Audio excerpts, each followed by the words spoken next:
Alhamdulillah alladzi arsala rasulahu bil huda wa dinil haq liyudhhirahu 'ala dini kulli walau karihal musyrikun. Asyhadu an la ilaha illallah wahdahu la syarika lah wa asyhadu anna Muhammadan abduhu wa rasuluhu la nabiyya ba'dah. Allahumma salli wa sallim wa barik ala nabiyyina wa sayyidina al-karim Muhammadin wa ala alihi wa sahbihi ajma'in. Amma ba'd. Para jemaah rahimakumullah, alhamdulillah kita bersyukur kehadirat Allah Subhanahu wa taala.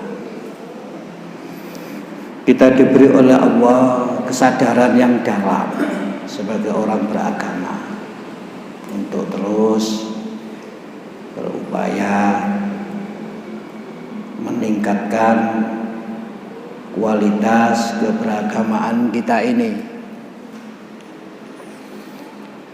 Karena menjadi mukmin yang sebenar-benarnya itu satu proses yang tidak pernah berhenti.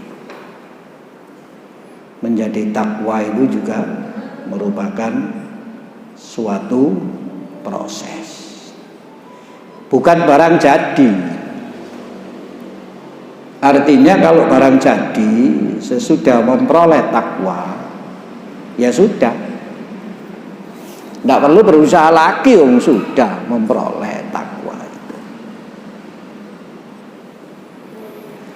Ya sudah, diem. Dalam bahasa tarekat itu sering disebut wis mencapai tingkatan makrifat, ngaten biasa ini. Gak perlu sholat, sing perlu sholat itu sing ini iki. Wis pokoknya syariat itu gak berlaku wis. Karena apa? Karena sudah pada makom takwa. Tidak begitu.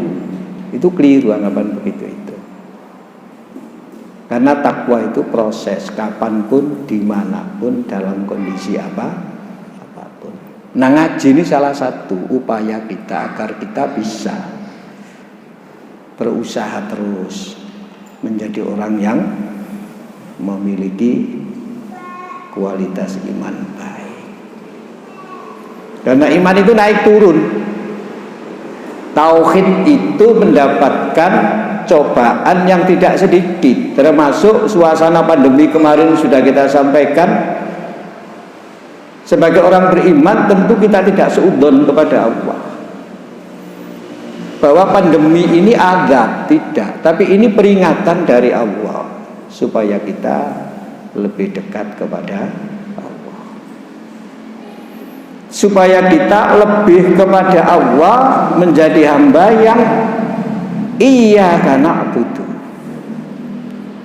wa iyyaka nasta'in. Tidak sekedar ungkapan yang dibaca berulang kali, tapi sesungguhnya sikap, pola pikir kita belum seperti yang digambarkan di dalam firman Allah, iyyaka na'budu wa iyyaka nasta'in.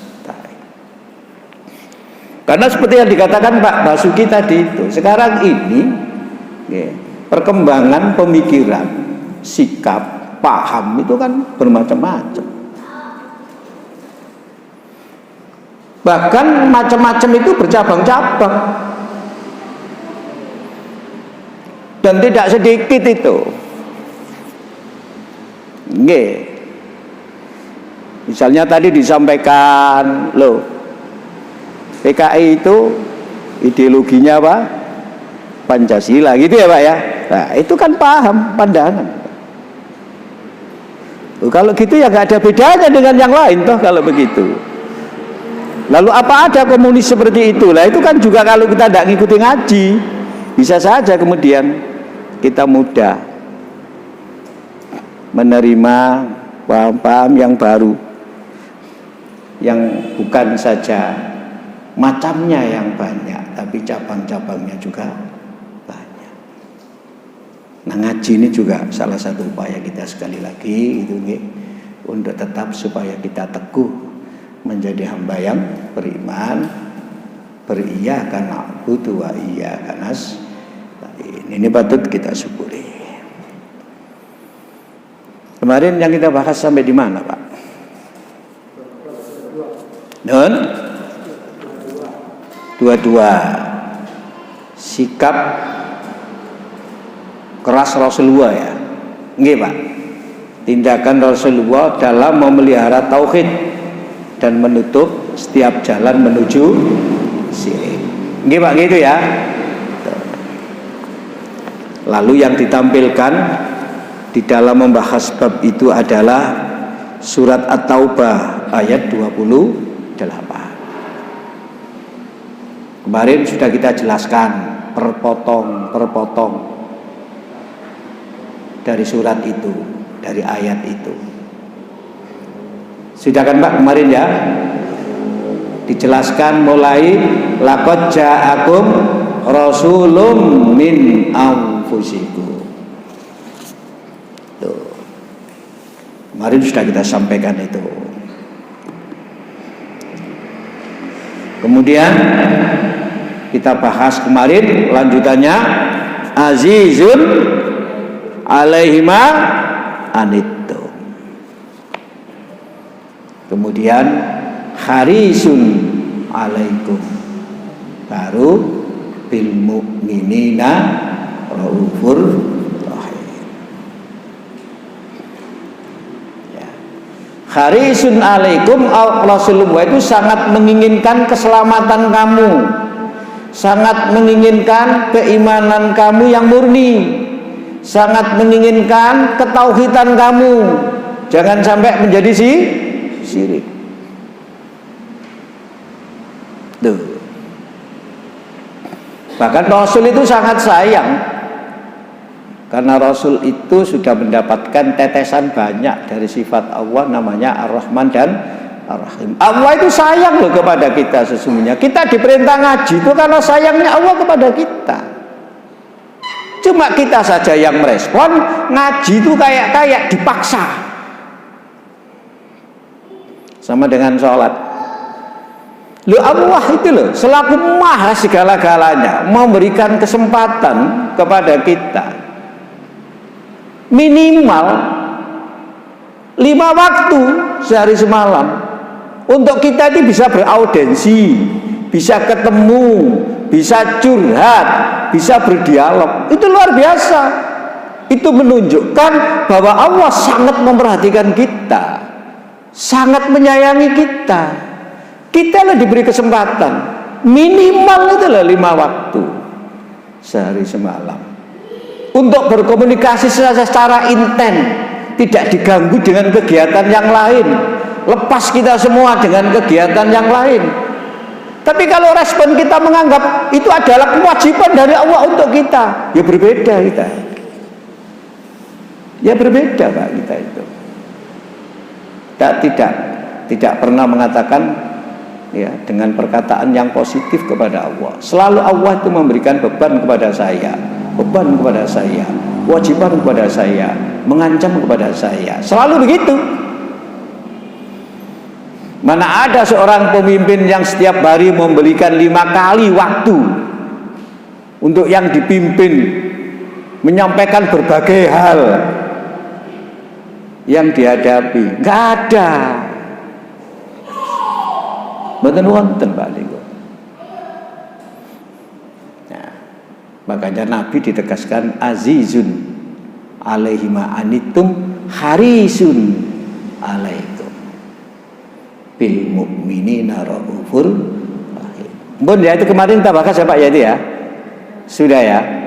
Nah, jadi harisun alaikum itu menunjukkan betapa Rasulullah benar-benar menginginkan agar kita menjadi orang yang benar-benar beriman, benar-benar bertauhid, tidak menjadi syirik. Oleh karena itu berikutnya kita baca hadis. Kita diharapkan oleh Rasulullah menjadi orang yang benar-benar beriman. Harisun alaikum, itu menginginkan keimanan dan keselamatan bagimu, sangat menginginkan keimanan dan keselamatan bagimu, sangat menginginkan itu, maka kemudian hal-hal yang menyebabkan kita terjerumus ke dalam kemusyrikan oleh Rasulullah ditutup, bahasa kita dihadang. Di antaranya adalah hadis berikut ini. Nah, itu monggo dibaca. Diriwayatkan dari Abu Hurairah. Rasulullah bersabda. Monggo dibaca, Pak. Ada yang membaca kemudian diterjemahkan. Teks hadisnya dibaca. Bismillahirrahmanirrahim.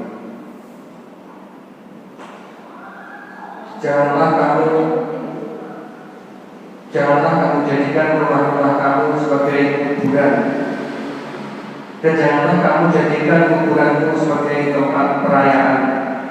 Tetapi ucapkanlah sholawat untukku, karena sesungguhnya ucapan sholawatmu sampai kepadamu dimanapun kamu berada. Nah itu. An Abi Hurairah radhiyallahu anhu qala Rasulullah sallallahu alaihi wasallam la taj'alu buyutakum kubura. La taj'alu, janganlah kamu menjadikan buyutakum rumah-rumahmu kubura, kuburan-kuburan. Rumah-rumahmu jangan dijadikan kuburan. Oh, berarti golek Pak digawe kubur orang mati, bukan itu nanti. Wala taj'alu qabri 'idan, dan janganlah kamu jadikan kuburanku sebagai tempat perayaan.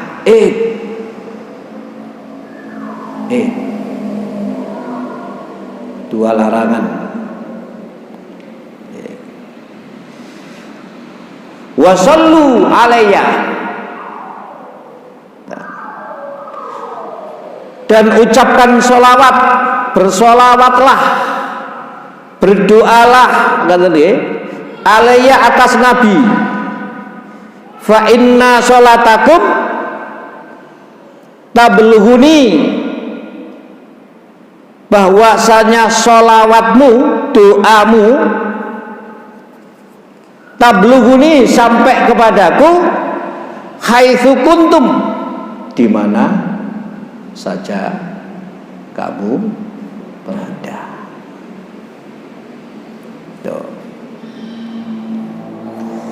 La taj'alu buyutakum kubura, janganlah kamu jadikan rumah-rumah kamu. Rumah itu ya tempat tinggal yang kita tinggali, itu rumah. Karena rumah itu merupakan kebutuhan pokok dalam menjalani hidup. Kebutuhan pokok dalam satu keluarga itu ono tempati. Maka sandang, pangan, papan itu bagian dari kebutuhan pokok. Orang miskin itu antara lain diukur antara lain dari hal-hal ini, antara lain. Meskipun ada hal lain, meskipun orang fakir juga bisa diukur dari hal lain. Misalnya para janda yang sudah tua bangka, yang tidak bisa bekerja, yang nggak punya penghasilan, tuh, itu bisa masuk kategori fakir atau miskin. Tapi kalau dilihat dari kebutuhan yang mestinya bisa diupayakan, itu adalah pangan, sandang, papan, dan kebutuhan yang lain. Tuh. Nah, kalau papan itu tidak ada, nggak punya, itu masih masuk kategori miskin. Tuh. Nah, tentu papan yang sangat minimal. Nah, rumah itu kebutuhan yang ditempati oleh keluarga. Nah, keluarga itu ya suami, istri, anak, dan juga ayah, itu keluarga.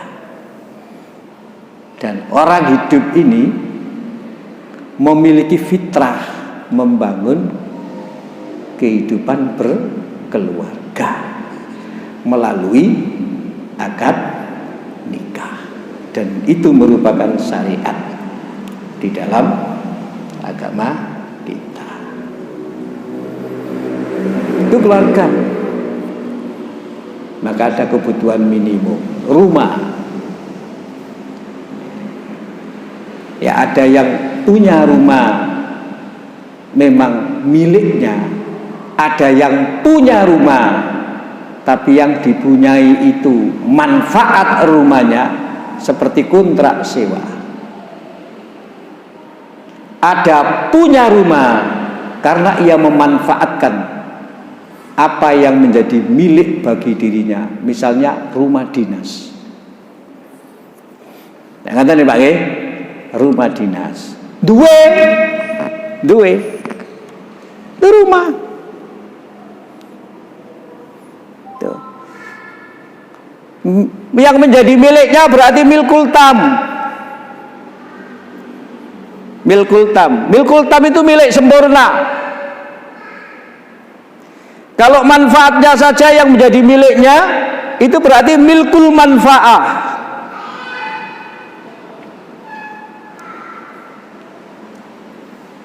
Tapi kalau dia hanya punya hak memanfaatkan bagi dirinya, itu namanya milkul intifa. Sepanjang mampu diwujudkan, berarti dia memiliki rumah, entah milkul tam, entah milkul manfaah, entah milkul intifa. Dan Bu, bab di fikih muamalah itu namanya milik, ya ada 3 itu. Tuh. Ada 3 itu. Dan ada kebutuhan yang mesti harus ada, entah miliknya secara tam, secara manfaat, atau secara intifa. Menurut fikih klasik, ibu-ibu ini perkawinan ya Bu ya. Menurut fikih klasik itu fikih yang lalu. Fikih zaman pertengahan dan zaman klasik, bukan fikih modern. Kalau fikih modern namanya kontemporer. Nanti sudut pandangnya itu berbeda. Tuh. Fikih gini loh Pak, misalkan air ya. Fikih klasik itu membahas air dari sisi air itu alat bersuci. Sehingga ketika membahas air masuk di dalam bab thaharah. Dibahas ada air suci, mensucikan, ada air suci, tidak mensucikan, ada air tidak suci, tidak mensucikan. Nah, di fikih modern atau fikih kontemporer bukan itu yang dibahas lagi, bahwa air itu ternyata sumber kehidupan. Apalagi kemudian air menjadi komoditi, di mana ternyata air sangat diperlukan dalam seluruh sektor sisi kehidupan. Ya apa? Kemudian fikihnya tentang air itu. Nah, itu namanya fikih kontemporer. Kata lah Pak, tadi gak koyo iko bahase, kata berkembang. Tuh, nggih.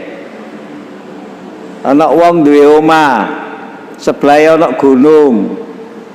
Gununge iki disedot banyune didol.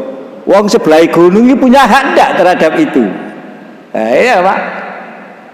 Saiki kan mergo disedot masih sebelah gunung, tetep tuku lah kata Pak nggih. Lho tetep tuku. Bagaimana gitu itu? Dalam pandangan fikih kontemporer tentang air. Luas. Nah, dalam fikih kontemporer, fikih klasik, Laki-laki, wanita itu kalau sudah nikah, kelamin istri itu menjadi milik suami, tapi milkul intifa, bukan milkul tam, bukan milkul manfaat, tapi milkul intifa. Fikih klasik. Makanya nek istri didatangi suami itu harus napa, Pak? Harus napa, Pak? Always already. Kata Ibu nggih, tidak boleh menolak. Kalau menolak dilaknat oleh malaikat. Sampai kata hadis, meskipun di atas punggung unta. Coba sampean. Kenapa? Milkul. Meskipun milkulnya bukan milkul tam, bukan milkul manfaat, tapi milkul intifa. Sepanjang milik dalam kaitan dengan rumah ini ada pada diri satu keluarga, ia tidak masuk kategori miskin. Punya. Karena itu kebutuhan dasar. Nggih. Ana wong duwe omah tapi omahe cilik. Ana wong gak duwe omah ngontrak tapi gede kontrakane. Kan beda Pak ya? Nggih. Ana sing ngono. Bahkan ana wong sing ngontrak gak omah, ngontrak napa? Apartemen. Coba sampean. Ngontrak tapi apartemen. Bukan karena apa? Milkul tamnya. Berarti dia punya rumah, punya. Itu rumah. Satu kebutuhan yang dibutuhkan dalam kehidupan berkeluarga untuk ditempati. Sehingga ada konsep rumahku, surgaku, baiti jannati. Gitu. Nah, terhadap buyutukum sing seperti itu, yang seperti tadi itu, la taj'alu kubura, jangan dijadikan kuburan. Maksudnya bukan kok dijadikan mengubur orang yang meninggal, bukan itu. Jangan dijadikan seperti kuburan, sepi, tidak terdengar kegiatan keagamaan. Tuh, ruhnya rumah itu jangan sampai hilang, harus diisi. Tuh. Nah. Syekhul Islam Imam Ibnu Taimiyah berkata, yakni jangan kosongkan dari sholat, berdoa dan membaca Al-Quran di dalamnya. Yang dimaksud jangan dijadikan kuburan itu, jangan sampai rumah itu tidak dijadikan sebagai tempat sholat. Makanya sholat sunnah itu dianjurkan, diantaranya dikerjakan di antara anjuran sholat sunat itu dikerjakan di rumah. Termasuk sholat sunat qobliyah itu anjuran. Kalau bisa, masjidnya dekat. Nah, Nabi lah masjid mbek omah itu jejer. Jadi ini sholat qobliyah, sholat ba'diyah itu tidak di masjid, tapi di mana? Di rumah. Bahkan tentang hadis yang menerangkan sesudah sholat Jumat ada sholat sunnah 4 rakaat. Nah itu bagi yang berpendapat ada 4 rakaat, itu yang 2 dikerjakan di rumah, yang 2 dikerjakan di masjid. Nah itu. Meskipun ada yang berpendapat bahwa empat-empatnya itu bisa dikerjakan di masjid. Nah, ngatan Pak. Sama dengan sholat duhur, di mana qobliyah duhur itu jumlahnya berapa Pak? Yang populer 6.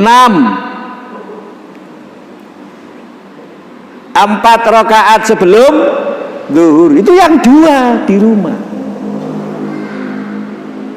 Sampai sholat sunat qobliyah ba'diyah yang ada di dalam hadis, siapa yang setiap hari mengerjakan sholat 12 rakaat, maka ia dibangunkan oleh Allah rumah di surga. 12 itu sholat qobliyah dan ba'diyah. Kemudian dirinci di dalam hadis itu. Memang hadis tentang sholat sunat qobliyah ba'diyah ini kan tidak satu ya. Ini antara lain. 1, qobliyah subuh. 2, qobliyah dan ba'diyah zuhur. Qobliyahnya 4, ba'diyahnya 2. Jumlahnya berapa? 6. Nih, 6 tuh Pak? Iya. Kok 6 sih? 6 ditambah 2 berapa tadi Pak? 8. Lalu ba'diyah maghrib jumlahnya berapa? 10. Lalu ba'diyah isya jumlahnya berapa? 12. Hadis itu menyebut ya ini. Lu qobliyah asar nggak masuk di dalam hadis ini. Nggak masuk di dalam hadis ini. Nggih. Ya ngono Pak. Makanya dalam kaitan dengan istilah sholat 40 waktu yang dikenal dengan sholat arbaun, ngoten nih Pak nggih? Arbaun itu ada yang memahami bukan 40 waktu, tapi minimal setiap hari setiap malam seseorang itu melakukan sholat 40 rakaat. Dan kalau mampu melaksanakan itu namanya ia telah melaksanakan sholat arbaun. Nah, ngaten lah Pak niku kaitan dengan sholat di rumah. Sing pertama 17 rakaat sholat wajib 5 waktu. Sing kedua tadi itu qobliyah ba'diyah 12 rakaat. Menjadi berapa Pak? 29. Ditambah dengan sholat lail 11 rakaat. Jumlahnya berapa? 40. Itu diantara pemahaman sholat arbaun. Meskipun orang Indonesia hampir katakan saja semua berpendapat arbaun itu ya sholat berjamaah di Masjid Nabawi, tidak putus, berjamaah sholat wajib 5 waktu, tidak pernah putus selama 40 waktu. Itu sudah populer arbaun itu. Makanya orang haji yang naik haji itu minimal 8 hari, ya bisa lebih 9 hari ada di Medina. Itu jamaah haji reguler loh ya, bukan jamaah haji plus, reguler. Karena apa? Yang 8 hari itu programnya program arba'in. Tergantung datangnya. Biasanya kalau datangnya sebelum subuh, datangnya di Medina tadi malam, pokoknya sebelum subuh itu biasanya 8 hari persis. Biasanya Pak, biasanya gitu. Kalau datangnya zuhur itu bisa nanti sampai tidak 8 hari persis, bisa sampai 9 hari itu. Biasanya tergantung datang, ngitungnya itu tergantung datangnya di Medina itu. Nah itu arbaun. Nah itu, Nah, sholat begini ini kan dianjurkan di rumah. Kecuali tahiyatul masjid. Tahiyatul masjid jadi wajib. Tuh. Jadi maksudnya jangan dijadikan rumahmu kuburan itu, jangan sampai kosong dari sholat. berdoa. Berdoa itu yang masuk di dalamnya berzikir. Tuh. Lu apa di rumah itu tempat makbulah berdoa loh. Setelah sholat sunnah kalau kita berdoa kan yang makbulah, Pak. Suasananya.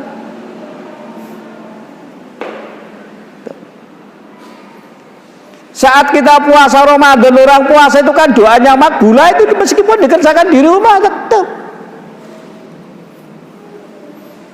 Jangan dikosongkan dari itu semua rumah itu.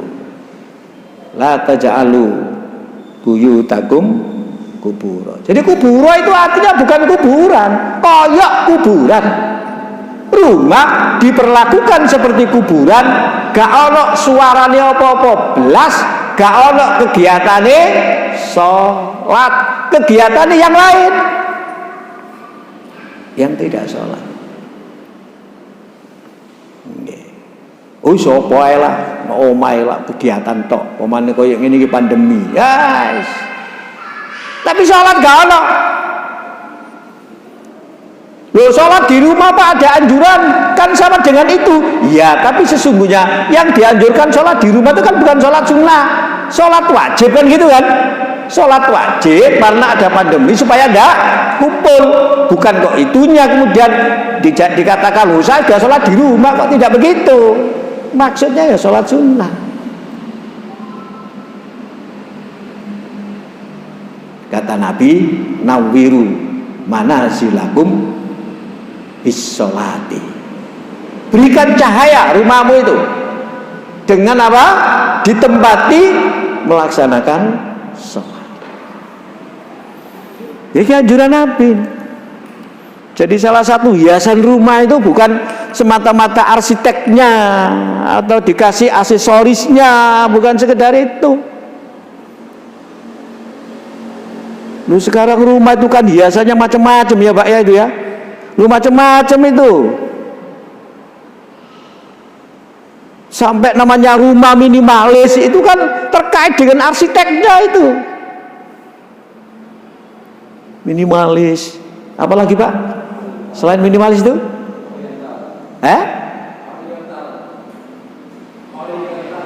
Oh ya. Premium wadah. Ini terkait dengan itu. Ya bolehlah itu gak apa-apa, itu kan dipandang mata dalam kaitan dengan keindahan. Tapi cahayanya jangan sampai redup. Sebab rumah itu kalau redup itu nanti dalamnya banyak hal-hal yang bisa merusak keimanan kita secara tidak terasa. Karena iman ini nggak bisa kita lihat. Berdoa, berzikir. Kata Nabi, orang masuk rumah itu kalau membaca bismillah lalu salam, setan itu keluar. Ya, soal keluar tidak kita kan tidak tahu, tapi begitu. Bismillahirrahmanirrahim. Assalamualaikum. Ngolah ajarane kabeh. Disinilah kemudian tauhid itu menyertai kita dalam seluruh aktivitas meskipun kita berada di luar masjid, meskipun kita berada di rumah. Tuh. Sing bekerja Pak, ya bekerja itu kan tempatnya saja. Mari lak balik mulai nang omah ta sampean. Mosok bekerja terus gak mulai-mulai kan. Nek kuno ae. Iku jenenge gak bekerja tok, bekerja barek nulut ngono. Nulut sementara nang kono itu. Ya. Membaca Al-Qur'an. Jadi kata Ibnu Taimiyah, yang dimaksud jangan dijadikan kuburan, jangan dikosongkan dari sholat, dari berdoa, dari zikir, dan dari membaca Al-Qur'an.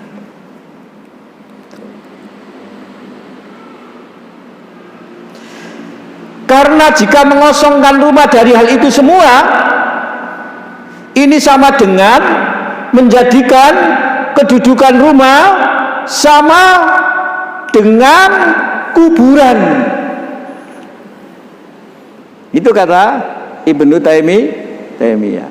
Kalau kita memperlakukan seperti itu podo barek dadekno omah kuburan, gawe antisipasi jangan sampai rumah menjadi syirik.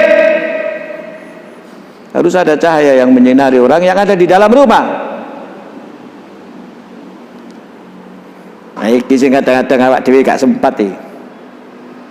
Ibu-ibu iku wis sibuk, ibu-ibu iku wis isu-isu blonjo, mari blonjo nyapu, mari nyapu nyuci, mari nyuci neliko, mari teliko ngleset keturun, tangi masak manes, gak sempat. Ya Bu ya, kadang-kadang ya itu ya, kadang-kadang gak sempat, gak disempatkan itu. Bapak-bapak ya ngono, subuh nang masjid, teko masjid persiapan berangkat kerja, teko kerja bengi pegel awak, langsung tidur. Bengi kan gak iso tangi manes, tangi subuh, ngono terus. Di dalam rumah gak ada kegiatan sholat, doa, ngaji, zikir, gak ada. Nah itu kata Nabi dipersamakan dengan memperlakukan rumah kayak kuburan. Ya, jadi omah itu pada namanya kuburan. Jadi Rasulullah memerintahkan agar supaya selalu melakukan ibadah di rumah-rumah, dan beliau melarang keras melakukan hal yang sama terhadap kuburan. Anggo nanti itu hadis berikutnya itu. Aja malah kuburan tinggoni rame. Ngaji nak kuburan. Salat nak kuburan. Zikir nak kuburan. Apa maneh sing zikir gak wong siji, wong akeh tambah rame. Sementara omahe belas gak ono swara sing kaya ngono iku, Pak. Ini kata Ibnu Taimiyah kaya ngono. Aja ngono. Ketoke nekane ngono ketoke ya. Kuburan dikayakkan rumah kayak gitu itu ketoke api. Tapi tidak, jangan begitu kata Nabi. Ketoke api. Loh aku mau kok, tapi nak kuburan hati-hati gitu loh. Nah.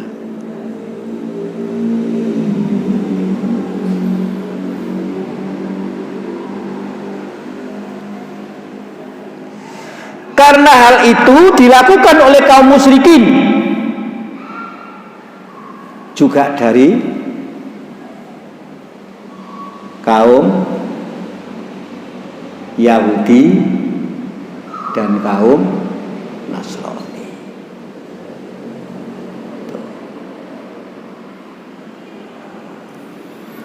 Maka jika hal itu dilakukan, berarti kita bersikap terhadap rumah kita menyerupai sikap orang-orang Yahudi, orang-orang Nasrani, orang-orang musyrik. Kenapa Nabi melarang? Itu nanti bisa mengantarkan seseorang tidak mampu membangun tauhid yang murni. Dengan demikian rumah tidak hanya perlu dicat yang bagus, tapi juga perlu diberi sinar supaya tetap terjaga kemurnian keimanan dan ketauhidan itu. Ini kalau kita ikuti bagaimana penjelasan Syekhul Islam Ibnu Taimiyah tentang la taj'alu buyutakum qubura. Di dalam kitab As-Sahihain, As-Sahihain itu dua kitab hadis sahih. Kitabnya siapa Pak? Dua kitab hadis sahih itu Sahih Bukhari dan Sahih Muslim. Jadi kitabnya Bukhari itu namanya apa? Sahihul Bukhari. Kitabnya Muslim itu Sahihul Muslim, Sahih Muslim bahasa. Lek kitabnya Abu Dawud itu apa, Pak? Kitab hadisnya Abu Dawud itu apa? Sunan. Nah, yang terkenal Sunan itu 4. Namanya Ashabus Sunan. Meskipun ada lagi kitab namanya Sunan, tapi tidak masuk 4 ini, yaitu Sunan Tirmidzi, Sunan Ibnu Majah, Sunan Abu Dawud, Sunan An-Nasai. Itu 4. Sehingga imam 4 ini dikenal di dalam ilmu hadis namanya Ashabus Sunan atau Al-Arba'ah, imam 4. Nek Sahihain itu kitabnya Bukhari Muslim. 2 kitab sahih ditambah 4 kitab itu namanya 6 kitab standar yang kemudian dikenal dengan Kutubus Sita. Apa? Kutubus Sita yang dikenal dengan Kutubus Sita. 6 kitab standar itu, kitab hadis maksudnya itu. Nih. Dalam kitab As-Sahihain dari Ibnu Umar secara marfu itu hadis sampai pada Rasulullah, nyambung. Kalau hanya sampai pada sahabat itu namanya hadis mauquf. Kalau sampai tabi'in namanya hadis maqtu', marfu. Dalam kitab As-Sahihain dari Ibnu Umar secara marfu Rasulullah bersabda, jadikanlah sebagian dari sholat kalian dikerjakan di rumah-rumah kalian, dan janganlah kalian jadikan rumah kalian sebagai kuburan. Ij'alu min sholatikum fi buyutikum. Jadikanlah sebagian sholat-sholatmu itu ada di dalam rumahmu. Wala tattakhiduha kuburan. Jangan sampai kamu jadikan rumahmu itu seperti kuburan, kosong daripada sholat. Nggih. Kadang-kadang awak dhewe niki terus terang mboten sempat ya kadang-kadang ngoten lho, Pak. Tapi aku kudu sempat nolang. Jenengan ben bengi lak tahajud ya, Pak nggih. Ben bengi kan tahajud ya. Alhamdulillah. Sampai tahajud pokoknya masih sak rakaat yo gak apa-apa lah, wong jarine Nabi alaikum biqiyamil laili walau rakaatan. Kon niku salat malam meskipun sak rakaat. Tapi kan sering, Pak ya, daripada tidaknya ya jenengan ya. Alhamdulillah. Nggih. Saiki pancen rada berat. Lawang jam 4 kurang 5 menit iku lho, subuh jenengan. Berarti lek sampean kepengin tahajud ya setengah 4. Setengah 4 itu gak iso sampean tahajud sampai 11 iki. Paling-paling oleh 7 sampean. Tuh, wong salat tahajud itu kadang sing diwaca ayat dawa. Tapi nek gak iso blas jare Nabi, usahano meskipun sak rakaat. Berarti sak rakaat itu cukup 2 menit. Cukup berapa menit, Pak? 2 menit. Allahu Akbar. Apa maneh nek surate nggih sing pendek-pendek. Qul huwallahu ahad. Inna a'tainakal kautsar. Sak menit setengah wis mari. Sampai kita itu dianjurkan kalau khawatir tidak bisa bangun malam. Khawatir itu ya karena ada banyak hal yang membuat kekhawatiran. Maka kita diperintah melaksanakan sholat witir sebelum tidur. Kalau kebetulan bangun, nah ada beberapa cara untuk melanjutkan. Ada yang kemudian witir ganjil itu ditambah 1, jadilah genap. Kemudian diteruskan genap-genap, ditutup ganjil lagi. Tapi ada yang tidak perlu begitu, langsung saja diikuti genap-genap-genap dan tidak perlu ganjil lagi. Itu terserah acara itu. Sebab memang sholat tahajud itu caranya bervariasi. Caranya bervariasi. Itu ada Pak, caranya itu. Yang umum kita ya seperti terawih begitu, yang umum kita itu. Tapi sesungguhnya caranya juga bervariasi. Sampai 2, misalkan 11 itu sampai 5 ditambah 1, monggo. 2 sampai 4 ditambah 3, monggo. 4 kemudian ditambah 3, monggo panjenengan. Nggih, sampai 9 lalu panjenengan ditambah 2 rakaat sambil duduk, monggo. Jadi caranya itu banyak. Sing penting ku gak corone, sing penting ikut tangine. Tapi yo gak penting tangi tok. Tangi terus kemu, terus wudu. Nek tangi golek kemul, padha ae. Alaikum biqiyamil laili walau rak'atan. Kata Nabi, ij'alu min sholatikum fi buyutikum wala tattakhiduha kuburo. Jadikanlah sebagian dari sholat-sholatmu dikerjakan di rumah-rumahmu, dan janganlah kamu jadikan rumah-rumah kamu itu sebagai kuburan. Masih ada lagi hadis yang lain, la taj'alu buyutakum maqabira. Janganlah kamu jadikan rumah-rumahmu sebagai kuburan. Fa inna syaitona, sebab setan yafirru, sesungguhnya akan lari minal baiti, dari rumah alladzi yasma'u, yang setan itu mendengar suratul Baqarah, surat Al-Baqarah, tuqra'u fihi, dibaca di dalamnya. Loh, Al-Baqarah enggak disebut sampai mari. Jangan nek maca tafsir Ibnu Katsir, itu kan ada banyak keterangan tentang surat Al-Baqarah itu. Tentang suratnya saja. Belum isi suratnya. Sampai hadis-hadis kita diperintah pagi sore membaca akhir surat Al-Baqarah. Amanar rasulu bima unzila ilaihi mir rabbihi wal mu'minun.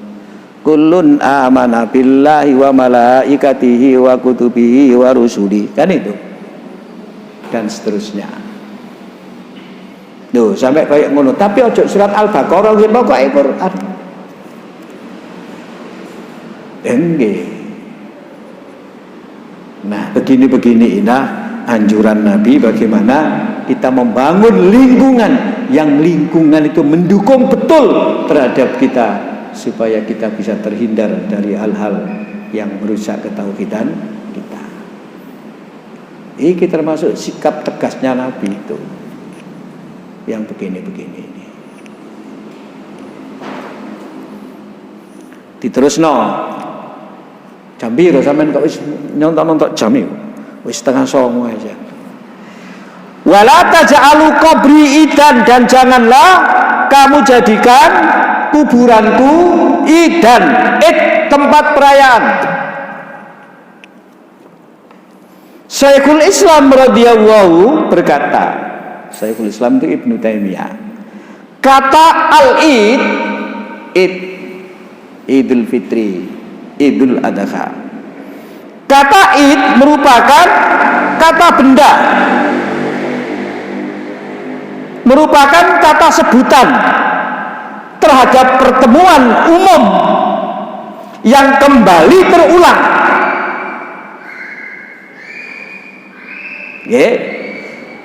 Kata al-id merupakan kata benda, kata sebutan terhadap pertemuan umum yang kembali terulang, yang berlaku menurut kebiasaan baik kembali dengan baik, kembali dengan kembalinya tahun, minggu, bulan dan sebagainya. Itu jenenge Id.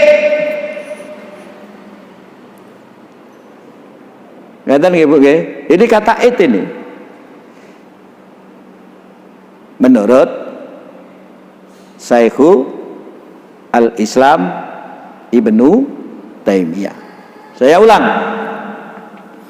Kata Al-Id merupakan kata benda, sebutan terhadap pertemuan umum. Jadi orang ketemu di situ. Orang ketemu. Dan yang ketemu itu siapa saja.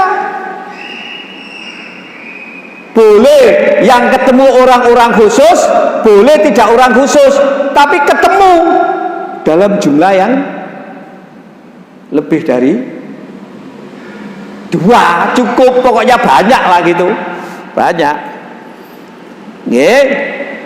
Yang kembali terulang dan berlaku menurut kebiasaan, terulang itu, dan itu menjadi kebiasaan.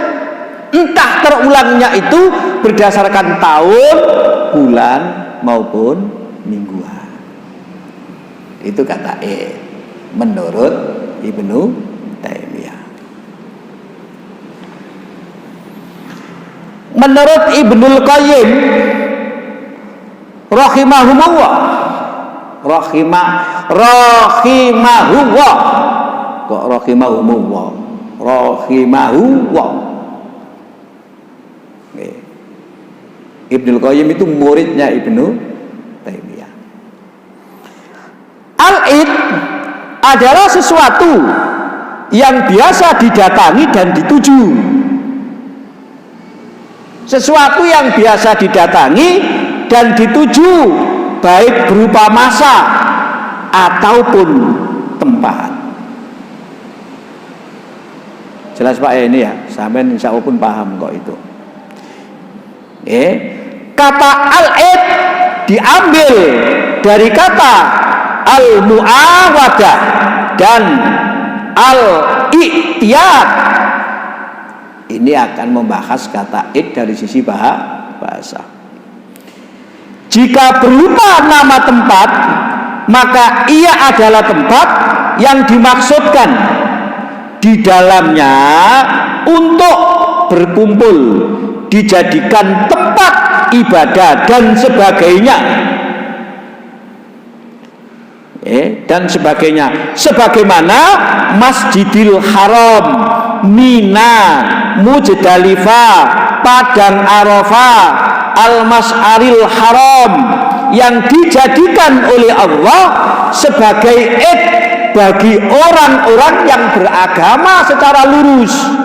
Sebagaimana pula Allah menjadikan hari-hari ibadah itu sebagai tempat-tempat tersebut yang kemudian dikenal dengan Id, ada Idul Adha. Jadi tempat dijadikan berkumpul untuk beribadah. Itu namanya Id. Kata Mbak nggih? Nah, di dalam hadis ini ngono iku aja dadekno nok kuburan. Ojo didadekno nok kuburan. Saya ulang pernyataannya Ibnul Qayyim Al-Jauziyah. Kata id adalah al-id adalah sesuatu yang biasa didatangi dan dituju, baik berupa masa ataupun tempat. Kata al-id diambil dari kata al-mu'awwadah, al-i'tiyad.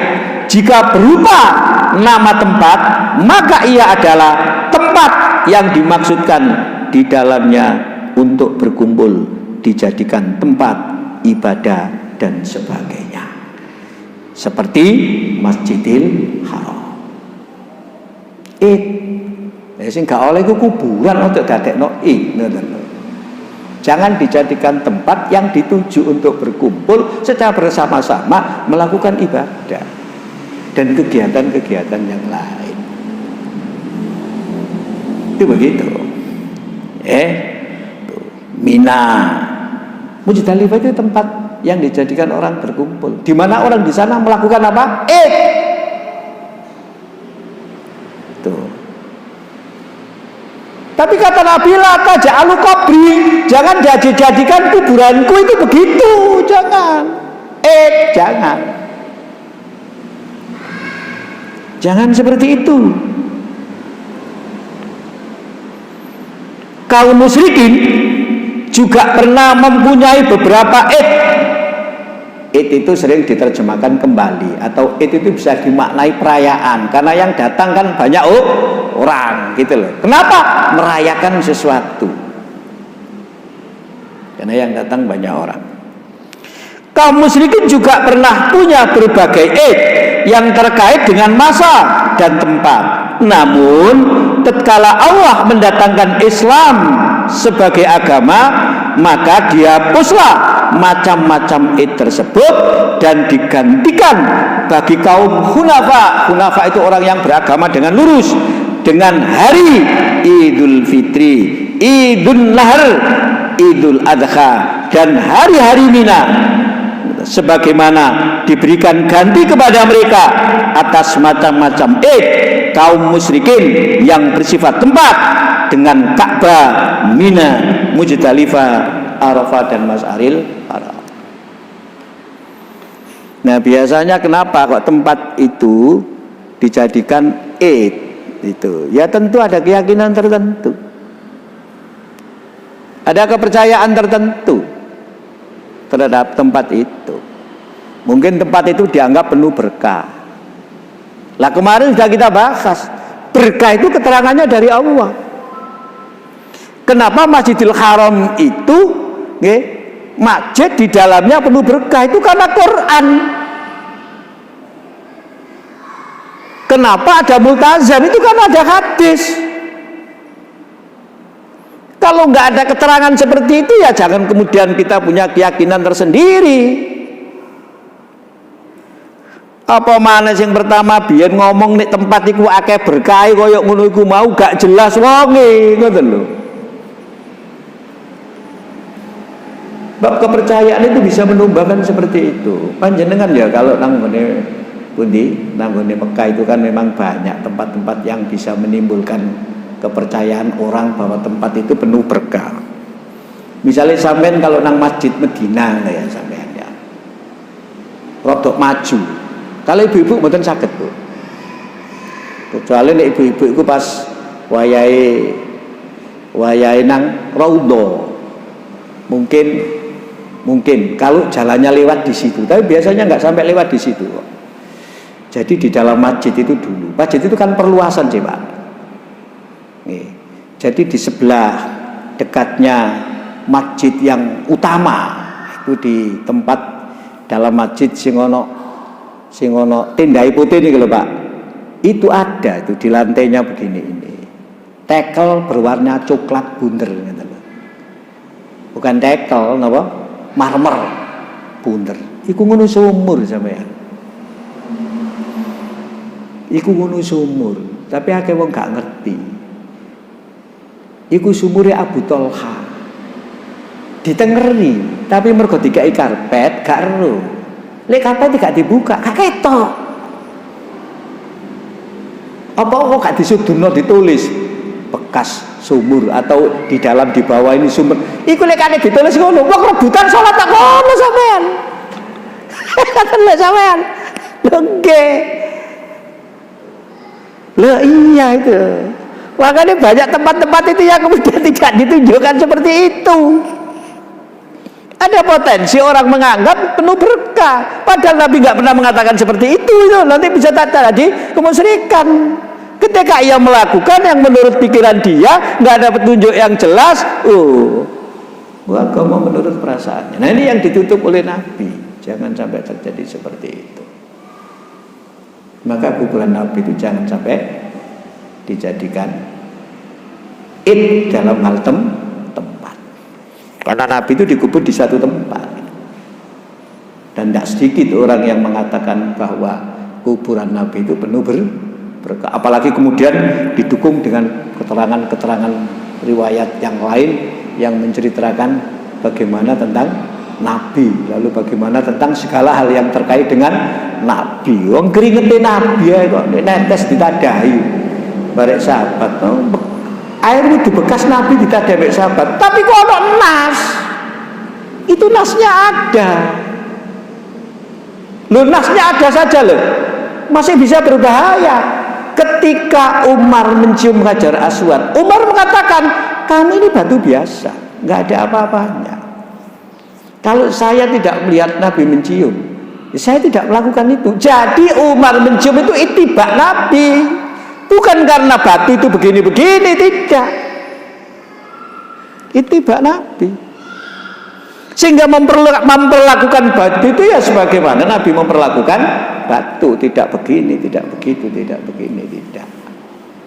Wale iku kadek pecah batune. Mbok nok kene didol Mas yo sak juta ta payu cilik zaman. Oh, batu apa? Hajar Aswad. Lah kate dibagi. Wong akeh iso larang gara-gara ana keterangan niku. Oh, iku mlugur dhewe lho teko ndukur. Artinya orang muda mempercayai yang begitu-begitu itu terhadap tempat-tempat, sehingga dengan kepercayaan itu memungkinkan orang melakukan al-i.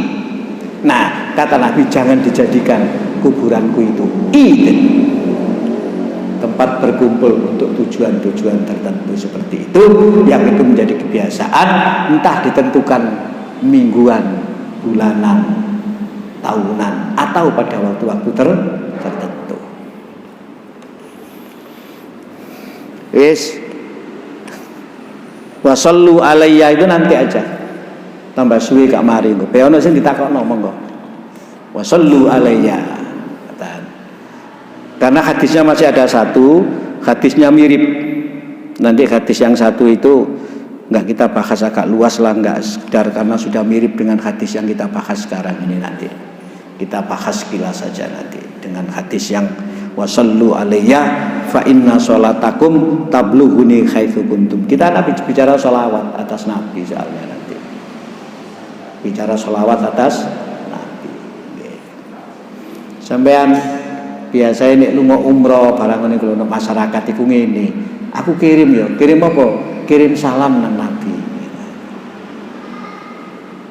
Ya sampean jawab iya ngono ae. Kirim salam itu piye, kirim salam. Karena ada kata dibagi enten saat mau pulang dari Medina ke bandara, bis itu sudah siap di depan hotel. Jamaah berangsur-angsur sudah ngemasi barangnya untuk dibawa ke bis. Karena tenan bis. Nah, dadak ono ibu-ibu ono 5 atau piro. Kayak tergesa-gesa, lari itu. Saya panggil itu, saya kan waktu itu menjadi petugas haji. Loh, untuk mau mana ini, mau berangkat ini? Terus bilang, saya mau ke masjid sebentar Pak. Loh, kenapa ke masjid ini loh? Tadi kan sudah itu. Mau pamit Rasulullah. Jadi mau pulang itu mau pamit Rasulullah. Wah, terus saya celuk, saya sebentar. Terus saya beritahu begini, Bu, nanti jenengan pamit. Ojo pamit toh. Sampean berjanji ya kepada Rasulullah. Sepulang dari tanah suci, sampean harus benar-benar menjadi pengikut Rasulullah yang baik. Kula ngoten akan. Nek sampean pamit toh, banjur sampean gak nglakoni sing ngene iki, nanti dilaknat sampean. Mergo sampean gak pamit. Karuan gak pamit lono kae. Tenang lah. Nggih, berkosa, tapi sampean pamit toh gak apa-apa. Saya tidak melarang. Nanti kalau dilarang kan tidak enak ya Pak ya. Saya sampaikan gitu saja itu. Ya sing nyelonong-nyelonong mungkin tok kono gak nglakoni gak api-api, apa jadi gak pamit tok. Sampean ngaten. Iya Pak. Ya nggih sampean temenan. Rupanya dia punya niat baik, tapi terkadang caranya juga seperti itu. Kan banyak gitu itu Pak.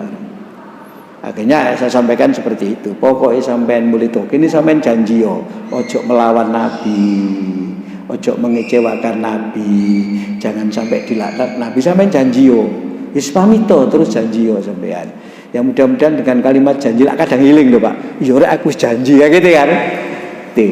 Ya barangkali itu bisa menjadi salah satu hal yang menyadarkan bersangkutan untuk bisa lebih sadar kembali gitu loh Pak, lebih sadar gitu, sehingga mungkin bisa menjadikan keberagamannya lebih baik.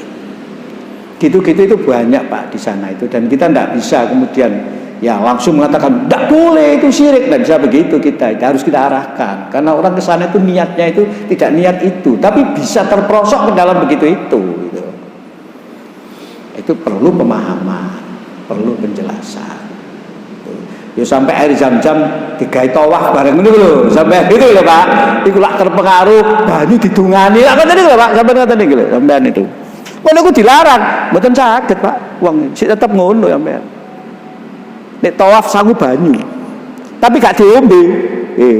Ya teko omah, iki mari banyu lho tak gawe tawaf. Lha kan sampeyan ngoten niku. Oh berarti regane tambah larang. Pak kan ta Pak nggih. Tenan.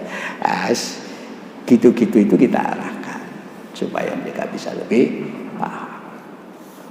Ada yang didiskusikan, monggo. Enten ta? Titik-titik ae gak apa-apa, ajine sak hadis. Nggih. Sing penting iso dipahami ngoten lho Pak nggih. Nah, titik-titik. Wa shallu alayya fa inna sholatakum tablughuni haitsu kuntum. Nanti kita bahas. Dan bersolawatlah kepadaku, sesungguhnya solawatmu semua itu akan sampai kepadaku dimanapun kamu berada. Gak usah kirim, ngono lho. Nggih, napa Pak? Gak usah apa? Kirim. Kirim ya aku. Kirim apa? Selawat nang Nabi. Sampai jawab, kok Nabi ku gak gelem nrimo selawat sampean lho. Kowe ra kirim tok gak serius ngono. Misale sampean goda ngoten. Ya, gitu goda ngoten niku Pak jenenge itu nggih, guyonan ngoten. Ibu-ibu enten yang didiskusikan, monggo. Jadi la taj'alu buyutakum kubura. Wala taj'alu qabri idan. Itu yang sudah kita bahas. Kalau tidak ada sampai di sini. Nggih. Mari kita bersama-sama ngaten nggih berdoa. Auzubillahi minasyaitonir rajim. Bismillahirrahmanirrahim. Alhamdulillahirabbil alamin. Hamdan yu'minu wa yukafi mazidah. Ya rabbana lakal hamd kama yanbaghi li jalalatika wal hadir wa sultanik. Allahumma aksif 'annal bala wal waba wal ghala wal fakhsha wal munkar wal baghi wal amr wal ta'am ma la yaksifu wa yarfa. Allahumma qad 'annal bala wal waba wal fakhsha wal munkar wal baghi wal amr wal ta'am ma la yaksifu wa yarfa. Allahumma asrif 'annal bala wal waba wal ghala wal fakhsha wal munkar wal baghi wal amr wal ta'am ma la yaksifu wa yarfa. Allahumma inna na'udzubika min jahdil bala wa darkis saqa wa su'il qada wa samatatil a'da. Allahumma inna na'udzubika minal barasi wal jununi wal judami wa sayyi'il asqam. Allahumma inni as'aluka al-'afwa wal 'afiyah fid dini wad dunya wa ahli wal mali wa maftah alaina abwaaba rahmatika wa hikmatika wa zidna nasra azizan ya Allah ya Razzaq urzuqna wa anta khairur raziqin. Allahumma inna ala dzikrika wa syukrika husni ibadatika rabbana taqabbal minna innaka antas samiul alim wa tub alaina innaka antat tawwabur rahim. Rabbana atina fid dunya hasanah wa fil akhirati hasanah wa qina adzabannar bi rahmatika ya arhamar rahimin walhamdulillahi rabbil alamin. Sekali lagi kurang lebihnya mohon maaf. Assalamualaikum warahmatullahi wabarakatuh.